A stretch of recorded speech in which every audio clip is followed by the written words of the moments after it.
Last lectures में हमने discuss किया था डिजीजेज ऑफ फील्ड क्रॉप्स। अब हम स्टार्ट करने वाले हैं डिजीजेज ऑफ फ्रूट क्रॉप्स। तो आज हम जिस फ्रूट की डिजीज पढ़ेंगे, हम मैंगो की डिजीज के बारे में पढ़ेंगे, यानी कि आज हम आम के रोगों के बारे में डिस्कस करेंगे कि कौन कौन से रोग आम में आते हैं, क्या क्या उनके सिम्टम्स हैं, क्या क्या लक्षण हैं, कैसे इसको मैनेज किया जाए, उसके बारे में पढ़ेंगे।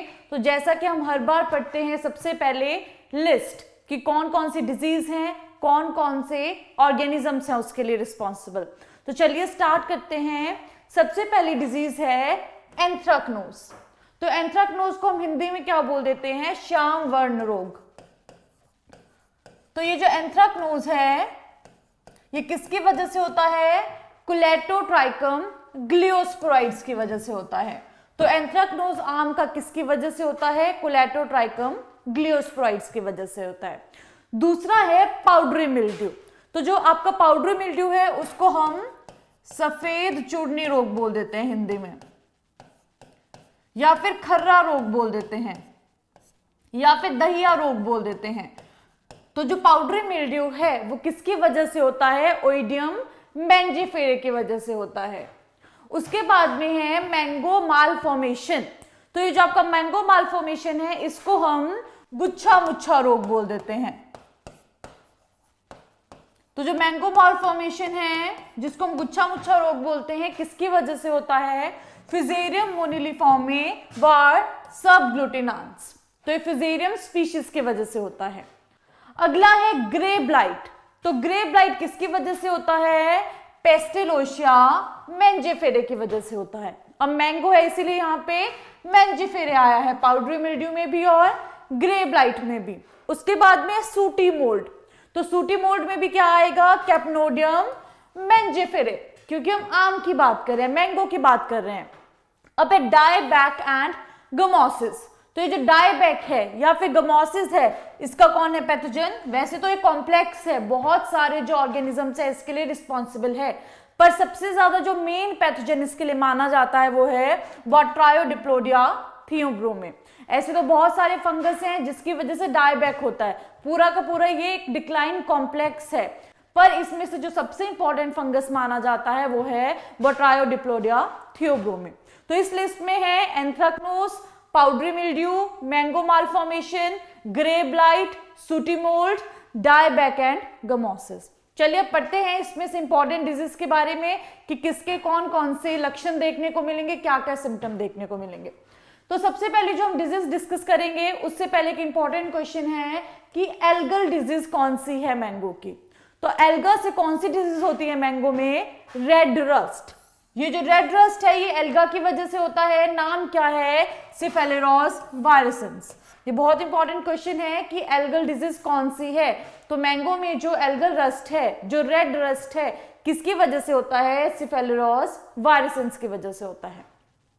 चलिए अब हम डिजीज स्टार्ट करते हैं। सबसे पहले है मैंगो मालफॉर्मेशन, जिसको हम बोल देते हैं MMD, मैंगो मालफॉर्मेशन डिजीज, या फिर बोल देते हैं गुच्छा मुच्छा रोग। अब नाम से पता चल रहा है कि गुच्छा मुच्छा रोग है तो कोई गुच्छा सा बनना होगा, है ना।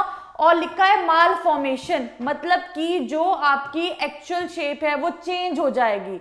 कैसे होगी? पढ़ते हैं कि इसमें क्या क्या होता है। तो मैंगो मालफॉर्मेशन को हम क्या बोल देते हैं? बंची टॉप भी बोल देते हैं। बंची टॉप का क्या मतलब होता है कि टॉप पोर्शन पे गुच्छा बन जाएगा, जो सबसे ऊपर वाला हिस्सा है पौधे का वहां पे गुच्छा बन जाएगा। नॉर्दर्न इंडिया में सबसे सीरियस डिजीज है ये। अब इसका स्प्रेड कैसे होता है? इन्फेक्टिव वेजिटेटिव प्लांटिंग मटेरियल के थ्रू, मतलब कि प्लांटिंग मटेरियल जो इन्फेक्टेड है, अगर आप उसको यूज करोगे, जैसे ग्राफ्टिंग में यूज कर रहे हो, तो उसके थ्रू ये क्या करेगा? स्प्रेड करेगा, ये फैलेगा। अब क्या है? ऐसा बोलते हैं कि एक माइट है, बड माइट है ना, एकेरिया मैंजीफेरे, जिसकी वजह से क्या है? ये फैलता है ना।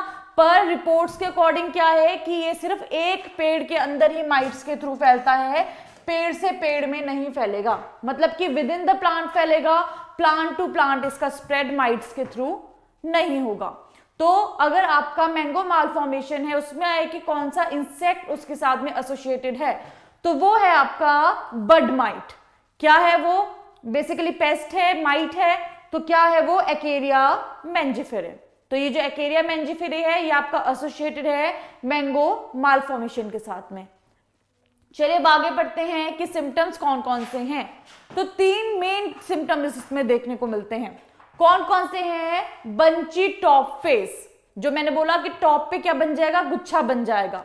दूसरा है फ्लोरल मालफॉर्मेशन, कि जो फ्लोरल पोर्शन है, जो पेनिकल्स हैं, वहां पे मालफॉर्मेशन देखने को मिलेगी, है ना, जो फूलों के गुच्छे हैं वहां पे। अगला है वेजिटेटिव मालफॉर्मेशन, कि जो वेजिटेटिव पार्ट है वहां पे मालफॉर्मेशन देखने को मिलेगी।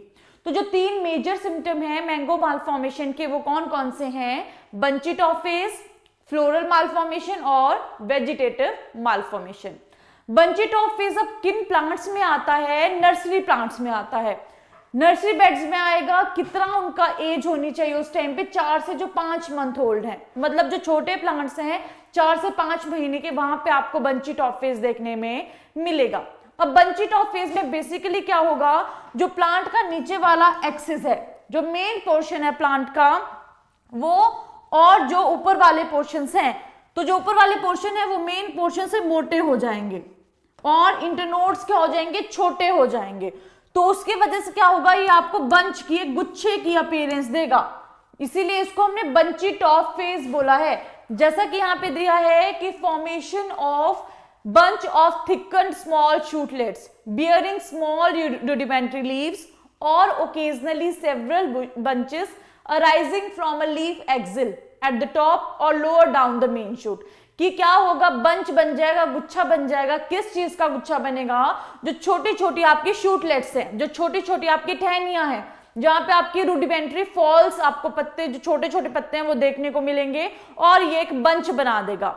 जो शूटलेट्स होंगी, जो साइड की टहनियां निकलेंगी, वो ज्यादा मोटी होंगी एज कंपेयर टू जो आपका मेन एक्सिस है, जो आपके मेन ब्रांच, जो आपकी मेन स्टेम है, जहां से वो ब्रांचेस निकल रही हैं। तो आपकी जो शूट है वो छोटी रह जाएगी और स्टंटेड रह जाएगी, है ना। तो ये है आपका bunchy top face. Next phase है वेजिटेटिव मालफॉर्मेशन। अब नाम से पता चल रहा है, आप सिम्टम भी देख सकते हैं। वेजिटेटिव मालफॉर्मेशन में बेसिकली क्या होगा कि जो आपकी वेजिटेटिव ग्रोथ है वो एक्सेस में हो जाएगी। अब ग्रोथ तो ज्यादा हो गई, फिर क्या हुआ कि जो आपके इंटरनोड्स हैं वो मोटे हो गए और छोटे हो गए, उनमें स्वेलिंग हो गई और वो क्या हो गए? छोटे हो गए, जिसकी वजह से गुच्छे जैसे की अपीयरेंस देखने को मिल रही है, जो है वेजिटेटिव मालफॉर्मेशन। तो क्या होगा? They are swollen with short internodes forming bunches of various size and the top of the seedlings show bunchy top appearance. यही इसने बोला है कि जो आपके इंटरनोड्स हैं वो स्वॉलन हो जाएंगे, है ना, मोटे हो जाएंगे और छोटे रह जाएंगे, जिसकी वजह से आपको बंच देखने में मिलेगा, गुच्छा देखने में मिलेगा। ये है आपकी वेजिटेटिव मालफॉर्मेशन। तीसरी मालफॉर्मेशन देखते हैं। जो तीसरा सिम्टम है वो है फ्लोरल मालफॉर्मेशन। तो फ्लोरल मालफॉर्मेशन में जैसा कि आप फोटोज में देख सकते हो, आपको ड्राइड मास देखने में मिल रहा है ना, सूखा सा मास देखने में मिल रहा है पेनिकल्स का। तो जो आपके फ्लोरल मालफॉर्मेशन है उसमें क्या है, जो आपके पेनिकल्स हैं वो मालफॉर्म हो जाएंगे, है ना, वो आपके गुच्छे जिनमें आपके फूल लगने हैं वो उनमें मालफॉर्मेशन हो जाएगी और वो सूख जाएंगे, काले पड़ जाएंगे। और वो कैसे दिखेंगे? आपको झाड़ू की तरह दिखेंगे, है ना, जिस सिम्टम को हम बोल देते हैं विचेस ब्रूम सिम्टम, कि आपको वो झाड़ू की तरह देखने में मिलेंगे। तो ये सिम्टम है विचेस ब्रूम सिम्टम, जो फ्लोरल मालफॉर्मेशन में आप बहुत इजीली देख सकते हैं। तो इसमें क्या होगा, जो आपके मेल फ्लावर्स हैं वो आपके बनेंगे पर कम बनेंगे और फीमेल फ्लावर्स की रेशो भी बहुत कम हो जाएगी। तो ये आपका फ्लोरल मालफॉर्मेशन है। तो ये हमने तीनों सिम्टम पढ़े मैंगो मालफॉर्मेशन में। अब इसकी मैनेजमेंट कैसे की जाए? तो सबसे पहले जो मैनेजमेंट है वो क्या है कि जो डिजीज प्लांट्स हैं, जहां पे डिजीज आई है उसको आपने क्या करना है? डिस्ट्रॉय कर देना है, उसको फील्ड में नहीं रखना है। जहां पे भी आपको ऐसे गुच्छे दिखाई देते हैं उनको वहां से हटा देना चाहिए। क्यों? क्योंकि उसकी वजह से इन्फेक्शन है तो आगे फैलेगा, है ना। दूसरी चीज क्या है कि जो आप प्लांटिंग मटेरियल लोगे, जैसे बाई चांस अगर आप ग्राफ्टिंग कर रहे हो या सीड के थ्रू कर रहे हो, तो डिजीज फ्री होना चाहिए, उसमें डिजीज नहीं होनी चाहिए, नहीं तो जो प्लांट नया लगेगा उसमें भी डिजीज आ जाएगी। उसके अलावा आप क्या स्प्रे कर सकते हो, NAA 100 से 200 ppm naphthalene acetic acid use कर सकते हो अक्टूबर के टाइम में। उसके अलावा आप क्या कर सकते हो, जो इन्फेक्टेड ट्रीज हैं वहां पे KMS का स्प्रे कर सकते हो, है ना, पोटेशियम मेटा बाइसल्फाइड का स्प्रे कर सकते हो अक्टूबर में और जनवरी में।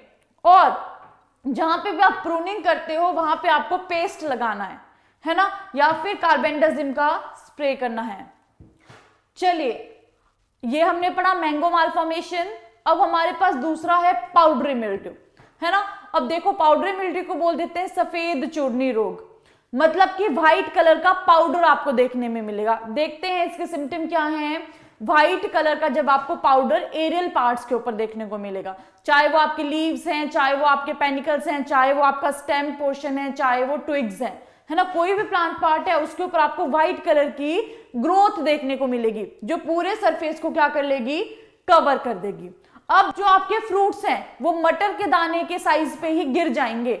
जितना मटर के दाने का साइज होता है, जब उतना फ्रूट आपका बना होगा छोटा सा, उसी टाइम पे ये ड्रॉप कर जाएगा, फ्रूट ड्रॉप हो जाएगा। तो उसकी वजह से क्या होगा, आपका फ्रूट सेट प्रॉपर नहीं हो पाएगा, फ्रूट आपको प्रॉपर नहीं मिल पाएंगे।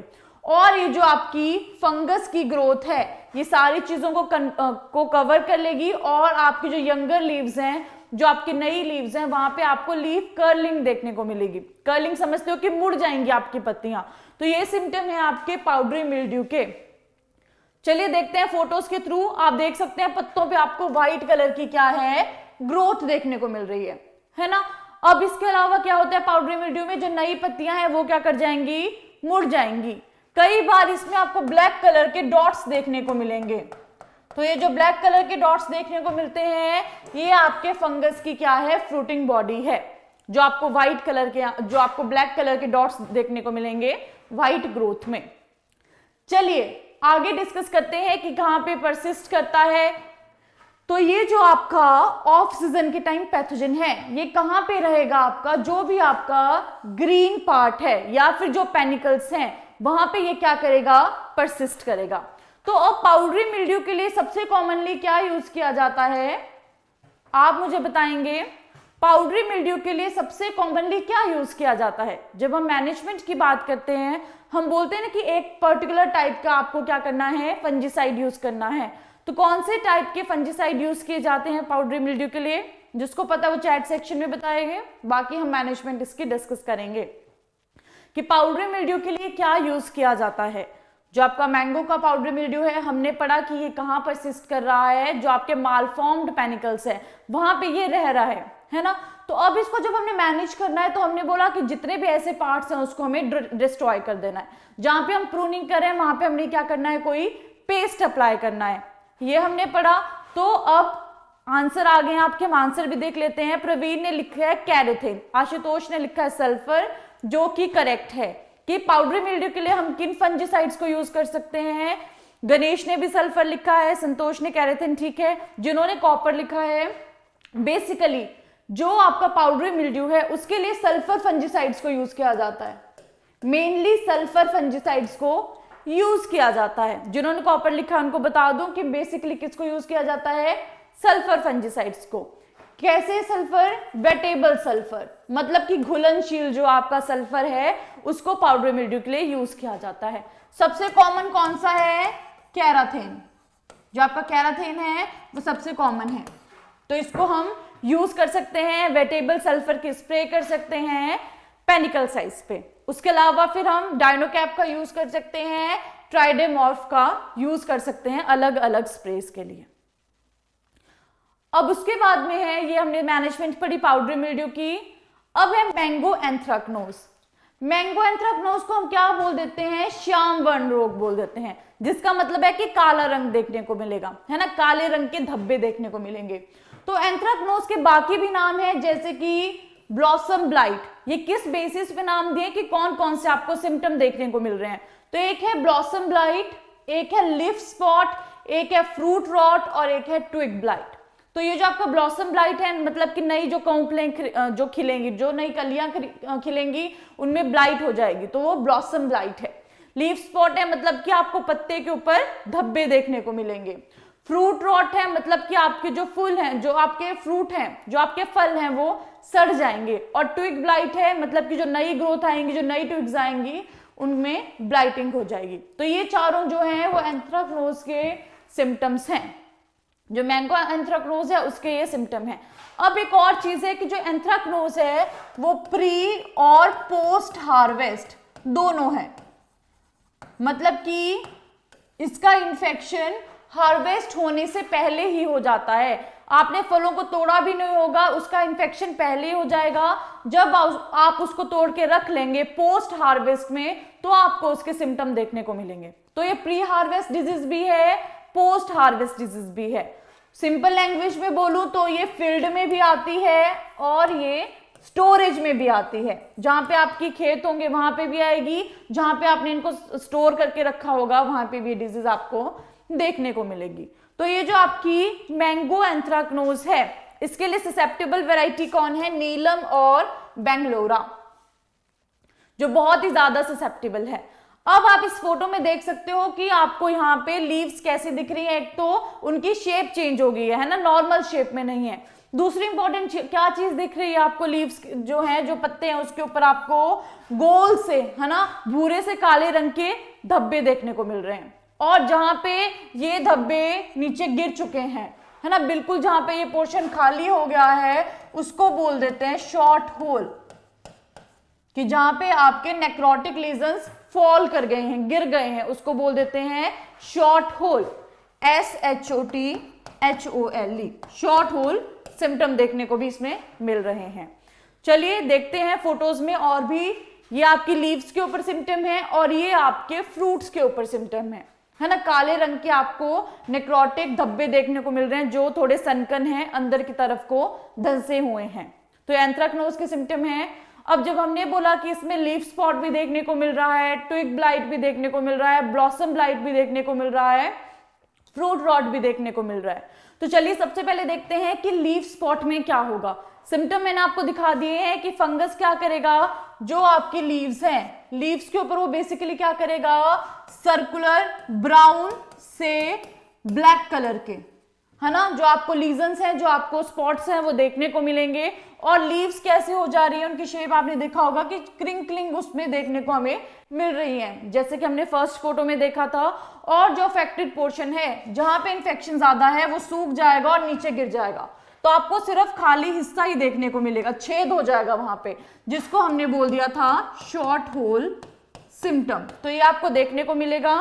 और कई बार क्या होगा कि आपकी सिर्फ टहनियां रह जाएंगी, पूरी की पूरी पत्तियां नीचे गिर जाएंगी। तो ये एंथ्रेक्नोज का लीफ स्पॉट सिम्टम है।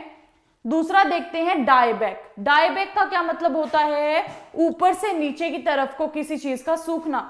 जैसे ये प्लांट है मान लीजिए, है ना, तो ये ऊपर से नीचे की तरफ को सूखना शुरू हो जाएगा इस तरह से। और अगर टहनियां इस तरफ को हैं तो यहां से इस तरफ को सूखना शुरू हो जाएगा, पीछे की तरफ को सूखना शुरू हो जाएगा, तो उसको हम बोल देते हैं डायबैक सिम्टम। तो जो इसका इन्फेक्शन है वो कैसे स्प्रेड करेगा, मान लो कि अब आपकी लीव्स पे इन्फेक्शन हो गया है, उसके बाद में ट्विग्स में जाएगा और वहां पे भी आपको डार्क ब्राउन कलर के लीजन देखने को मिलेंगे, और जो आपकी ब्रांचेस है वहां पे डायबैक सिम्टम देखने को मिलेंगे। प्रैक्टिकली आपको कैसे पता चलेगा कि डायबैक का सिम्टम है, जैसे आप टहनी को तोड़ोगे तो बहुत इजीली टूट जाएगी, आपको जोर भी नहीं लगाना पड़ेगा, आप अगर धीरे से भी तोड़ोगे तो वो टहनी टूट जाएगी। तो ये डायबैक का सिम्टम है। अगला है ब्लॉसम ब्लाइट। अब ब्लॉसम ब्लाइट क्या है कि जो नए ब्लॉसम आने हैं उसमें आपको ब्लाइट देखने को मिलेगा। कैसे कि जो आपके छोटे छोटे डार्क स्पॉट्स हैं, है ना, वो आपको देखने को मिलेंगे स्टॉक के ऊपर भी और ब्रांचेस के ऊपर भी। और आपके जो फ्लावर्स हैं, जो फ्लावर स्टॉक्स हैं, वो भी इससे इन्फेक्टेड हो जाएंगे। अब जो आपके फ्लावर्स हैं वो क्या करेंगे, बिल्कुल सूख के झड़ जाएंगे, नीचे गिर जाएंगे, है ना। जितने भी फ्लावर्स हैं अगर वही आपके खराब हो गए तो आपका फ्रूट सेट भी नहीं होगा। जाहिर सी बात है कि जो आपके पेनिकल्स हैं, अगर आपके जो फ्लावर्स हैं वही नीचे गिर जाते हैं झड़ के, तो फ्रूट सेट भी नहीं होगा। तो ये आपका ब्लॉसम ब्लाइट के सिम्टम्स हैं। अगला है फ्रूट रॉट। फ्रूट रॉट में क्या होता है बेसिकली, जैसे हमने देखा कि फ्रूट के ऊपर आपको क्या होंगे, स्पॉट्स देखने को मिलेंगे, है ना, भूरे से काले रंग के आपको स्पॉट्स देखने को मिलेंगे। उसके बाद में क्या होगा, ये स्पॉट्स इकट्ठे हो जाएंगे और पूरे के पूरे जो फ्रूट है, जो फल है, उसको ये सड़ा देंगे, है ना, और आपकी ब्लैकनिंग हो जाएगी, शेडिंग हो जाएगी, मतलब वो काला पड़ जाएगा और नीचे गिर जाएगा। जो आपके मेच्योर फ्रूट्स भी हैं उनके ऊपर भी ऐसा इन्फेक्शन देखने को मिलेगा कि आपको काले रंग के गोल और अंदर को धंसे हुए सनकन स्पॉट्स देखने को मिलेंगे स्किन के ऊपर। और कुछ टाइम में क्या हो जाएगा, बाद में उसमें सॉफ्टनिंग हो जाएगी और रॉटिंग हो जाएगी, वो नरम पड़ जाएगा और सड़ जाएगा। नेक्स्ट देखते हैं कि ये कहां पे सरवाइव करता है। तो ये जो आपका इनोक्युलम है जिसकी वजह से इन्फेक्शन हो रहा है, ड्राइड लीव्स के ऊपर सरवाइव करेगा, फ्लावर्स के ऊपर, ट्विग्स के ऊपर, पैनिकल्स के ऊपर ये सरवाइव करेगा। सेकेंडरी स्प्रेड कैसे है, एयरबॉर्न कोनिडिया के थ्रू है। तो यहां से पता चल रहा है कि जो भी ड्राइड लीव्स हैं, जो भी इन्फेक्टेड पैनिकल्स हैं, इन्फेक्टेड ब्रांचेस हैं, फ्रूट्स हैं, उन सबको अपने फील्ड में नहीं रहने देना है, उसको डिस्ट्रॉय कर देना है ना। दूसरी चीज हम क्या कर सकते हैं कि बॉर्डेक्स मिक्सचर को यूज कर सकते हैं 0.6%। कार्बेंडाजिम को इसके लिए यूज कर सकते हैं, मैंकोजेब को इसके लिए यूज कर सकते हैं। और जो आपके फ्रूट्स हैं तो स्टोरेज से पहले हम उसको हॉट वाटर ट्रीटमेंट दे सकते हैं 50 से 55 डिग्री सेंटीग्रेड के लिए 15 मिनट के लिए, या फिर थायोबेंडाजोल के साथ ट्रीटमेंट दे सकते हैं 5 मिनट के लिए 1000 ppm पे। ये इसकी मैनेजमेंट है जिसमें हम क्या कर सकते हैं, एक तो जो आपके स्प्रे है प्री हार्वेस्ट पोस्ट हार्वेस्ट स्प्रेस कर सकते हैं, और अगर स्टोरेज में है तो उसके लिए हम क्या कर सकते हैं, हॉट वाटर ट्रीटमेंट दे सकते हैं। तो ये है आपका एंथ्रेक्नोज। अब देखो हमने एंथ्रेक्नोज में 4 टाइप के सिम्टम्स पढ़े हैं ना, अब हम डिक्लाइन पढ़ेंगे। डिक्लाइन में भी क्या है, twig blight, dieback, gummosis, bark splitting है ना। कि ट्विग ब्लाइट आप समझ गए कि जो नई कॉम्प्लें आएंगे उसमें ब्लाइट हो जाएगा। डायबैक भी हमने पढ़ा कि ऊपर से नीचे की तरफ को प्लांट सूख जाएगा, आपका पौधा सूख जाएगा। गमोसिस का क्या मतलब होता है, गोंद का निकलना, है ना, तो गोंद निकलना शुरू हो जाएगा। बार्क स्प्लिटिंग का क्या मतलब होता है कि छाल आपकी चीर के अलग दिखेगी आपको, है ना, तो बार्क स्प्लिटिंग भी इसमें होना स्टार्ट हो जाएगी। तो जैसा कि मैंने आपको बोला कि ये जो डिक्लाइन है या डायबैक है ये पूरा कॉम्प्लेक्स है, पर जो मेजर पैथोजन इसके लिए माना जाता है वो कौन सा है, बोट्रायोडिप्लोडिया थियोब्रोमे या फिर लेसियोडिप्लोडिया थियोब्रोमे। तो क्या होगा, जो भी आपका अफेक्टेड एरिया है वहां पे आपको सर्कुलर ब्लैक कलर के स्पॉट्स देखने को मिलेंगे, जो क्या करेंगे, जैसे आपकी ह्यूमिड कंडीशंस आएंगी तो आगे बढ़ेंगे और पूरे एरिया को कवर कर लेंगे, और बाद में वो ब्राउन पड़ जाएगा, उसका पल्प भी, और सॉफ्ट पड़ जाएगा। तो ये चारों के चारों जो सिम्टम्स हैं इसको हम डिस्कस कर चुके हैं अभी एंथ्रेक्नोज में। तो ये आपके डिक्लाइन के सिम्टम्स हैं। अब ये जो आपका फंगस है ये कहाँ रहेगा, जो भी आपके डेड ट्विग्स हैं या फिर जो आपकी बार्क पोर्शन है वहां पे रहेगा। और ये जो आपके इसके स्पोर्स हैं कैसे स्प्रेड करेंगे, रेन स्प्लैशेस के थ्रू स्प्रेड करेंगे। तो अब हम इसके लिए क्या मैनेजमेंट कर सकते हैं कि जो आपके फ्रूट्स हैं, अब हमने पढ़ा कि जो आपके रेनी डेज हैं उसमें ये स्प्रेड हो रहा है, तो आप क्या करोगे, जो आपके ड्राई डेज हैं, जो क्लियर डेज हैं, जहां पे आपको पता है कि बारिशें नहीं है, उस टाइम पे फ्रूट को हार्वेस्ट कर सकते हो। अब ये वुंड पैरासाइट है तो आपने क्या करना है, इंजरी अवॉइड करनी है कि आपके फ्रूट्स में किसी भी तरह की कोई इंजरी ना हो, है ना।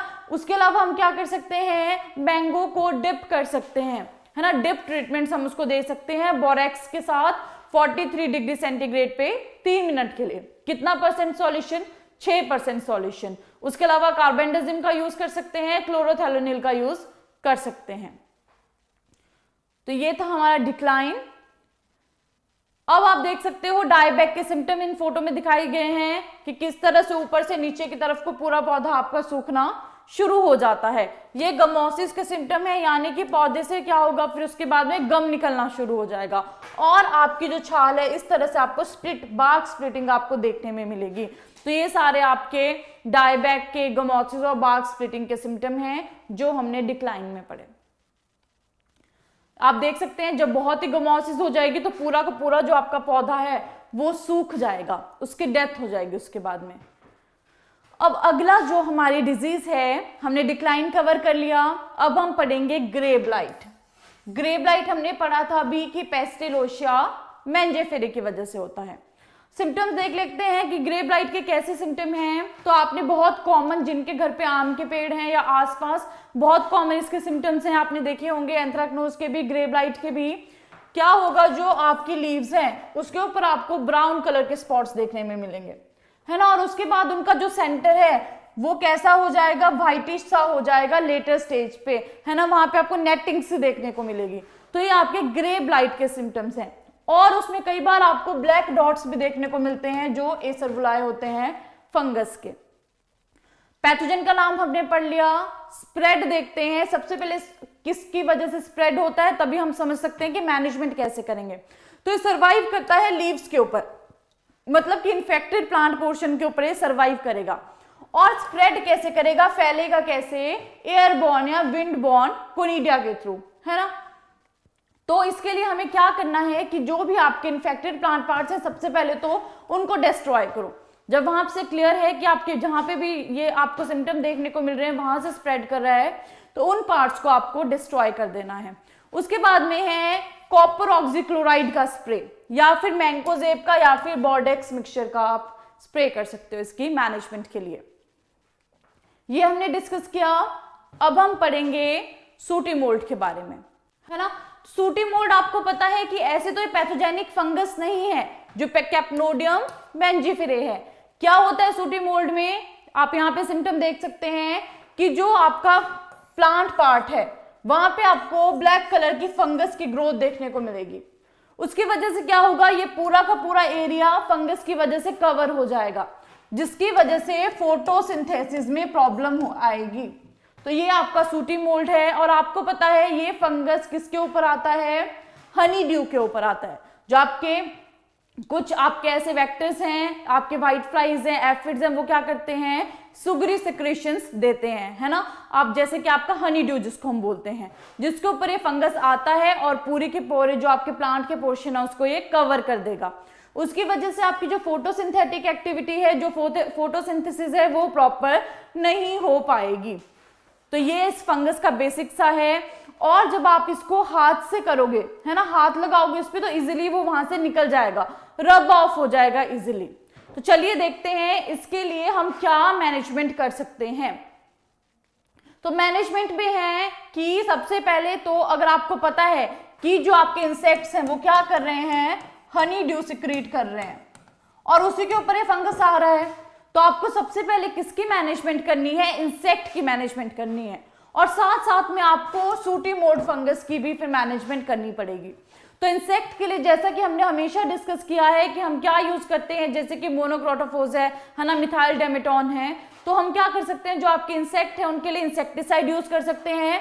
मोल्ड के लिए हम क्या कर सकते हैं, जो आपका स्टार्च है 1 किलो या फिर जो मैदा है उसको 5 लीटर पानी में उबालना है और उसके बाद में 20 लीटर उसका बना देना है, उसको डाइल्यूट कर देना है 20 लीटर तक, और उसको स्प्रे करें। जैसे वो सूख जाएगा तो फंगस के साथ साथ में वो जो आपकी लेयर है मैदे की वो भी निकल जाएगी वहां से। तो ये हम यूज कर सकते हैं। अगर ये नहीं करना है तो हम बॉर्डेक्स मिक्सचर का स्प्रे दे सकते हैं सूटी मोल्ड के लिए। तो ये इसकी मैनेजमेंट है।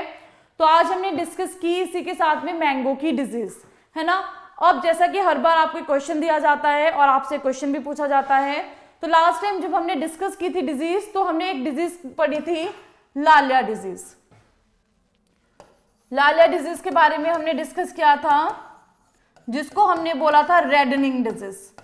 और इसके लिए मैंने आपको बोला था कि आप इसके बारे में थोड़ा सा पढ़ के आएंगे और उसके बाद में आपको इसके बारे में थोड़ा सा बताया जाएगा, है ना। तो जब तक आप इसका आंसर करते हैं कि आपकी लालिया डिजीज क्या है, कल हमने पढ़ा था कि बैड सॉइल कंडीशन की वजह से होता है ना। जब तक आप इसका आंसर करते हैं तब तक आपके लिए अगला क्वेश्चन है जो हमने आज क्रॉप पढ़ी है मैंगो की, कि ये जो रेड रस्ट है इसके बारे में थोड़ा सा पढ़ के आना है कि क्या इसके सिम्टम्स हैं, एल्गा की वजह से हो रहा है तो कैसा एल्गा है, कैसे हम इसको मैनेज कर सकते हैं, इसके बारे में आपने थोड़ा सा देख के आना है।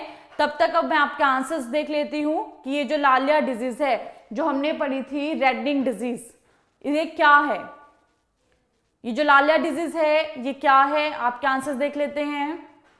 किस वजह से होती है वो आपको बताना है, फिर आपको इसके बारे में बताया जाएगा। और इससे बाद के लिए नेक्स्ट क्लास के लिए आपने रेड रस्ट के बारे में थोड़ा सा पढ़ के आना है कि रेड रस्ट का क्या है। चलिए, तो यहाँ पे आपके आंसर आ गए हैं। जयेश ने लिखा है कि ड्यू टू सॉइल बिंग पडल्ड और इल ड्रेन्ड या बैड सॉइल कंडीशंस। पूजा ने भी लिखा है बैड सॉइल कंडीशंस। चलिए, करेक्ट लिखा है जयेश और पूजा ने कि जो आपकी लालिया डिजीज है इसको हम लाल पत्ती रोग भी बोलते हैं, है ना, क्योंकि जो लीव्स है वो कैसी हो जाती है, ब्रॉन्ज हो जाती है, रेड कलर की हो जाती है इसमें। तो लालिया डिजीज आपकी बैड सॉइल कंडीशंस की वजह से होती है ना, जब आपकी सॉइल की कंडीशंस अच्छी नहीं होंगी, उसमें प्रॉपर ड्रेनेज नहीं होगी, या फिर आपके न्यूट्रिएंट्स डेफिशिएंट होंगे, है ना। जैसे कि सुदर्शन ने आंसर दिया है कि due to deficiency of NPK और Mg, मतलब कि नाइट्रोजन, फास्फोरस, पोटेशियम और मैग्नीशियम, जब इनकी भी डेफिशिएंसी होगी तो भी आपकी रेडनिंग डिजीज आती है या लालिया डिजीज आती है ना। तो ये सॉइल कंडीशंस की वजह से आ रही है, एनवायरमेंटल कंडीशन की वजह से आ रही है। तो बेसिकली ये क्यों हो रही है, एबायोटिक फैक्टर्स की वजह से हो रही है। तो ये बेसिकली क्या है आपका, अगर हम बोलें तो डिसऑर्डर है ना, एबायोटिक डिजीज में हम इसको कंसीडर करते हैं। क्यों, क्योंकि ये क्यों हो रही है, एबायोटिक कंडीशन की वजह से हो रही है। जब आपकी बैड सॉइल कंडीशंस हैं या फिर आपकी एनवायरमेंटल कंडीशन जो है वो प्रॉपर नहीं है ना, या फिर आपने ड्रेनेज प्रॉपर नहीं किया सॉइल में, या फिर आपकी जो सॉइल है वो कुछ न्यूट्रिएंट्स में कम है, उसकी वजह से डिजीज आती है। तो चलिए, हमने डिस्कस कर लिया लास्ट टाइम का जो क्वेरी था। अब नेक्स्ट क्लास के लिए आपने रेड रस्ट के बारे में थोड़ा सा पढ़ना है कि ये रेड रस्ट क्या है, एल्गा है तो कैसा एल्गा है, किस वजह से होता है और इसकी मैनेजमेंट कैसे की जाए। पहला क्वेश्चन ये, और दूसरा क्वेश्चन ये कि इस एल्गा की वजह से और कौन सी डिजीज होती है। जो आपका रेड रस्ट है, सिफेलोरोज वायरसेंस है, इसकी वजह से और कौन सी डिजीज होती है, उसके बारे में थोड़ा सा देख के आना है। फिर हम नेक्स्ट क्लास में ये जो आपका डाउट है, जो क्वेरी है, इसको डिस्कस करेंगे। चलिए, थैंक यू, कल की क्लास में मिलते हैं। और थोड़ा सा इसके बारे में पढ़ के आना, फिर आपसे इसके बारे में पूछा जाएगा। चलिए, ठीक है फिर।